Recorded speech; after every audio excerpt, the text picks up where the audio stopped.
안녕하십니까. 시공명리학의 정연입니다. 지난 시간에 유진 조합에서 해수가 왔을 때 유해진 조합에 대해서 설명을 드렸죠.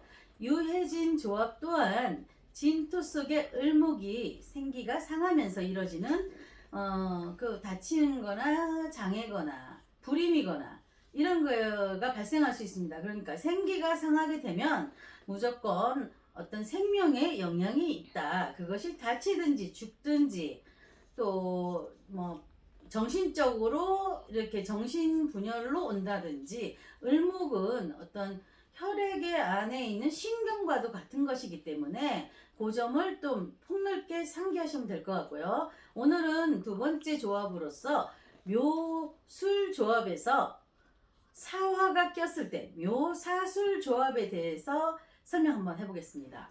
자, 묘는 새싹과 같죠? 또 묘는 생기다. 자, 너무 계속 들으니까 이제 좀 지겨울 만큼 이제 알아들으셨죠? 묘는 살아있는 거다, 생기다, 산소와 같다, 이렇게 생각하시면 됩니다. 을목이 잘못되거나 묘목이 잘못됐을 때 정신 이상이 올 수 있고, 생기가 닫혀서 전응화가 될 수가 있고, 또 우리가 지체부자유라고 하죠. 지체부자유가 될 수가 있고, 그런 상황이 많이 발생하고 또 죽을 수도 있습니다. 그게 산소와 같기 때문이죠. 그렇다면 묘술이 만났을 때는 봄과 가을의 합입니다. 그럼 묘술 합하는 어떤 이미지를 상상하시되면은, 묘가 새싹이 막 자라나서 가을에 낙엽으로 땅에 덮이는 게 바로 묘술이다, 이렇게 상상을 하시면 됩니다. 그러니까 묘술로 덮이면 어떻게 되죠? 따뜻해지죠, 땅이. 그러니까 화기를 모은다, 이렇게 되는데요. 자, 사화는 뭡니까? 빛으로 빛나면서 피어나고 화려한 건데요. 사화가 술토 속에 들어간다는 것은 지난 시간에도 잠깐 언급했듯이 우리가 기문이나 원진으로만 생각하지 마시고, 술월에는 사화가 들어감으로 인해서 재물이 됩니다. 자, 양기가 묘지나 고지에 들어갔을 때 묘지 속으로 들어가는 것을 재물로 볼 수가 있다는 거죠.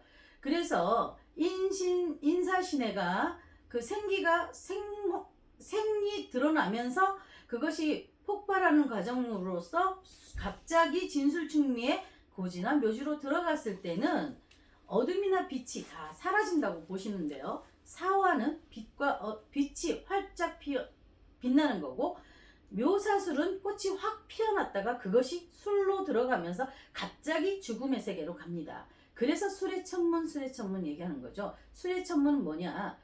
다시 생명력이 술 속으로, 무덤 속으로 들어갔다가 다시 윤회해서 해수를 만나가지고 윤회를 해서 금이 목으로 변하는 과정. 그래서 수레천문이 있는 사람은 종교, 철학, 명리, 의사나 생명을 다루는 직업을 한다. 살아있는 것을 죽이느냐, 죽는 것을 살리느냐, 이런 과정을 겪는다는 거죠. 그래서 진사에서도 한번 죽음, 그 전에 것이 드러나면서 살아났다가 죽었다 살아나고, 살았다 죽어나고, 그래서 진사를 라망이라 하죠. 그리고 수레를 수레 천문이라고 이렇게 말을 합니다. 그래서 죽음과 삶이 봄에서 한번 일어나고 가을에서 겨울로 넘어가면서 또 한번 윤회의 과정을 겪는다, 이렇게 설명하거든요. 자, 이분은 정사, 경술, 계묘, 계축입니다. 자, 계수는 생명을 살리는 거에 중점을 두는 에너지잖아요. 그래서 묘목을 키우는 에너지를 갖고 있습니다, 계묘는. 그런데 경술, 술입니다. 경술은 어떤 건가요? 술은 이미 죽음의 세계에서 윤회를 시작하는 해기 때문에 요 앞에 있는 사가 술로 들어가는 것은 굉장히, 여기서 정사경술은 좋습니다. 그런데 계수의 이미지하고는 안 맞죠. 자, 이분의 직업은 의사인데요. 이분이 요 개축대운, 28세 개축대운에 들어와서 33세 2009년 개축대운 을축의 상황입니다. 개축대운에 을축이 왔습니다. 그러면 축이 발동을 하겠죠. 그러면 축술형사에 낀 이 묘가 상기가 상한다, 이미 딱 암시를 하고 있습니다. 거기다가 자, 대운에서 개축대운인데 또 을축대운입니다. 그런데 이 사람은 직업이 의사기 때문에 요런 이 술월의 어떤 개수의 이런 상황에 아주 잘 맞기는 맞습니다. 그런데 자, 이거는 살아나는 거고 이거는 죽는 거죠. 그러면 33세라는 거는 이미 이 시기에서 이 시기, 이 개수의 시기로 넘어갔다. 우리가 이렇게 보면은 이 사람이 자, 살리는 거와 죽는 거에 대해서 갈등이 생기는데 평상시는 괜찮다가 이 개축대운에 들어오면서 33세라면 이 축에 아주 민첩하게 오면서 기축년이라는 상황하고 이렇게 돼서 요 묘가 찌그러지는 상황에 딱 온 겁니다. 협자로 찌그러졌다. 그럼 이 생기가 신경이라고도 얘기를 했잖아요. 그러면 정신세계가 어떻게 될까요? 흔들리기 시작하는 거죠. 내 직업이 맞는가? 내가 왜 지금 여기 있지? 현탁. 요즘 말로 현탁이라고 하죠. 내가 지금 어디? 여기 누구? 나는 어디? 이런 생각에 정신을 못 차리게 된다는 거예요. 그러면 이 시기를 잘 넘어가면 또 그 기축년이라는 세운을 좀 더 넘어가면 괜찮은데 딱 기축년에는 혼동스러운 상황이 온 거죠. 그래서 정신적으로 내가 지금 의사라는 직업이 맞는 거야 라는 회의, 갈등, 어떤 정신적인 착란이 오기 시작한 겁니다. 그래서 그 해에 굉장히 힘들게 지나가는 상황을, 그러니까 갑자기 잘하던 직업이 싫어지면서 그 자리를 회피하고 싶은 생각이 드는 거예요. 왜 우리 그럴 때 있잖아요. 열심히 직장을 다니다가 어느 해에는 정말 그 직업을 내가 지금 이거 하는 거 맞아서 그만두게 된다든지 이럴 때 저희 같은 상담사가 정말로 굉장히 중요한 역할을 합니다. 자, 이런 분이 오셨을 때 이렇게 갈등을 하고 있을 때 본인의 직업을 정말 잘하고 있다.